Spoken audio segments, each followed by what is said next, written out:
So yesterday I shared with you what Jim Rohn taught me about the 4 things that make life worthwhile. If you haven't seen that episode, please be sure that you do. It was a life-changing lesson for me, one that compounded into the life that I have now and results that I wish for you too. Since I have been thumbing back through my notes I took from my mentor sessions with Jim, I came across another valuable lesson that I think will ignite your philosophical mindset on how you attack life, as it did for me. This morning, I'm going to pass on to you some of these additional notes that I learned from Jim, in the hopes that they spark and inspire you to do just as they have done for me. So Jim said, we all face 2 choices in life, and these 2 choices are what determine our fate. He said each of us has 2 distinct choices to make about what we will do with our lives. The first choice that we make is to be less. Less than we have the capacity to be. To earn less, to have less, to read less, and to think less. To try less, and discipline ourselves less. These are the choices that lead to an empty life. These are the choices that, once made, lead to a life of constant apprehension instead of a life of wondrous anticipation. And the second choice? To be all. To become all that we possibly can be. To read every book that we possibly can. To earn as much as we possibly can. To give and share as much as we possibly can. To strive and to produce and to accomplish as much as we possibly can. All of us have this choice, to do or not to do, to be or not to be all or to be less, or even to be nothing at all. How far should we reach? It seems that every life form on this planet strives towards its maximum potential, except human beings. A tree does not grow to half its potential size and then say, I guess that will do. A tree will drive its roots as deep as possible. It would soak up as much nourishment as it can. It will stretch as high and as wide as nature will allow, and then look down as if it reminds us of how much each of us could become if we would only do all that we can. Why is it that human beings, surely the most intelligent life form on Earth, why do we not strive to achieve our maximum potential? Why is it that we allow ourselves to stop halfway? Why are we not constantly striving to become all that we can be?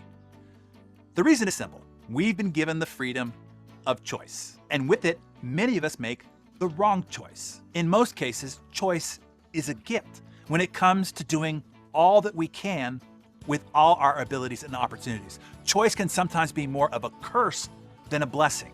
You see, all too often, we choose to do far less than we could do.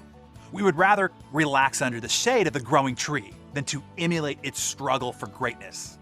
Jim said, neglect and choosing to do less intensifies future challenges. 10 years from now, we will all be somewhere.